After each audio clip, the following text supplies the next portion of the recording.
Hi, it's Terrie Carr, and you are inside DHA's Box of Rock, where we get you up close and personal with your favorite rockers. Sitting down with me this week to talk about the new Stone Sour records, The House of Golden Bones Parts 1 and 2, is the one and only Corey Taylor.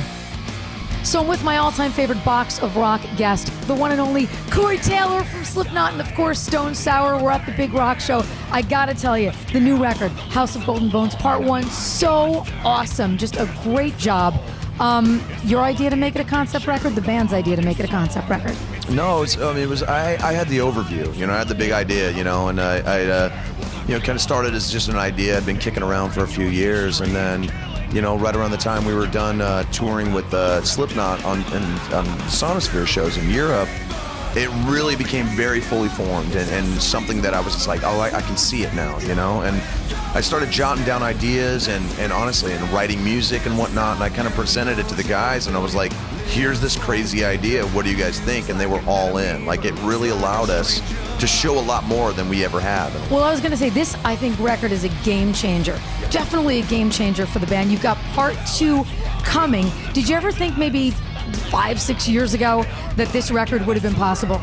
No, not really. I mean, I think we had to make an album like Audio Secrecy to be able to make these albums, I mean, absolutely. I mean, it's all about growth, you try different things, you see what works, you see what doesn't work, and, nothing against Audio Secrecy, but it was a lighter album, and with this, we knew we wanted to kind of get back to our roots, but at the same time, try different things and still kind of do the type of music that we were used to doing, So for me, it made so much sense to kind of get out of that comfort zone and really do something that felt like an event, not just a collection of songs. This does feel like an event. There's Part 2 coming this spring. I heard the first song, Do Me a Favor, which is, I mean, God, it's got everything. It's like metal, it's got this like swingy vibe to it, it's got a little bit of a bluesy feel. I heard that you said you actually even like Part 2 maybe just a smidge better than Part 1. Yeah, definitely. I mean, the great thing is Part 1 is an amazing album, top to bottom. But Part 2 feels like the soundtrack to a movie, and it really moves the story more than Part 1 does. Nothing against Part 1, but Part 1 felt like just a really great, amazing hard rock album. Part 2 kind of takes it even further. It's got some of our darkest music on it, some of our more complex music on it, and some of our heaviest stuff. And I think people are going to be blown away by it. So talk to me a little bit about are you the guy in this whole story? Is it autobiographical? Because I mean, the story kind of follows, from what I can gather, a guy's journey through maybe empowerment, making his life better, change. A little bit, yeah. I mean, there's a little bit of me in it, a little bit of like other people as well. Just people I've known, some friends that I've had or lost during the years and whatnot. I mean, it's essentially about someone having to stand up and make a choice. What's the rest of my life going to be? Who am I going to be for the rest of my life? It's about, making that decision and standing by it, because that's where the strength comes from. I know a lot of people who've been in and out of my life who have run from that decision, and it, to me, and it's not a judgment or anything, to me, it seems like the weaker way, whereas, a strong person will make that decision and then stick by it. And that's kind of what the main character, who's called the Human, is. That's what he's being confronted with. It's time to figure out what you're going to do, and Part 2 kind of wraps that up. Speaking of like epic songs and that epic feel of the record, you did the Dave Grohl, Rick Nielsen collaboration. Wow, from Can to Can, so great. Talk to me about how that came about. That came from Dave, about a year ago, actually, like right before he really started shooting for the Sound City movie, told me that what he was going to be doing, and then I was like, that's killer, that's a great idea.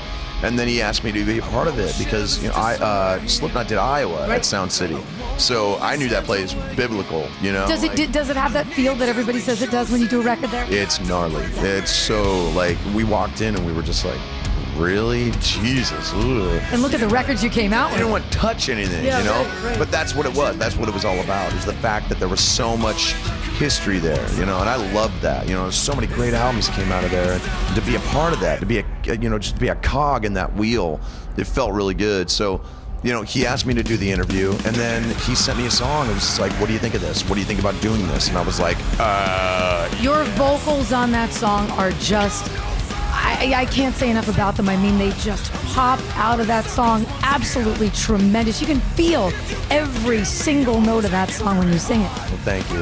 It's one of the best things I've ever done, and I'm really proud of it. I'm really happy that everybody's really, really liking it, and it seems like it's kind of taken on legs of its own, and it's really starting to, kind of get out there. So, I'm thrilled. So I think of you as a rock and roll renaissance man. I kind of think of you almost as like a metal Grohl, because Grohl's kind of like a renaissance man. I know you got another book coming out. Sometimes you make predictions about, rock guys, and you go, where do you think they'll be in 5 years? And you go, oh, this guy will still be playing sheds. Or this guy's going to be doing another solo record. This guy's going to be slinging hash. I mean, but when I think about you, I have no idea where I could even predict, because you've got so many things going on. You've got such personality. I think you can really do anything. Where do you see yourself in a couple of years? Is there something that you want to do or was thought about doing, or? The sky's kind of the limit at this point, who'd have thought I'd done the first book, let alone another one that's coming out this year, and getting to do the comic book based around the comic. It's kind of wide open. There's still a few realms that I haven't conquered, as it were. I'm not sure, all I know is that whatever I do, the only reason I would do it is because I'm passionate about it, and it's something that interests me, and I want to take a little bit of me and put it in there and hopefully take it to the next level. Corey Taylor, I love talking to you. You're one of my favorite interviews of all time. I love seeing you too. It's great to see you, and best of luck with part 1, part 2, and everything that you've got going on, man. And that's a lot. Love Corey Taylor. Can't wait for House of Golden Bones Part 2 to come out. He is such a fun guest, always has so much going on. And Stone Sour is coming to New Jersey. WDHA welcomes the band to the Wellmont Theater on April 5th. Tickets are on sale right now. I will see you for sure at that show. Hey, coming up next week, Inside the Box, Tom Kiefer of Cinderella is back with a brand new solo record, and he sits down to tell me all about it. For DHA's Box of Rock, I am Terrie Carr. I will see you tomorrow at 10.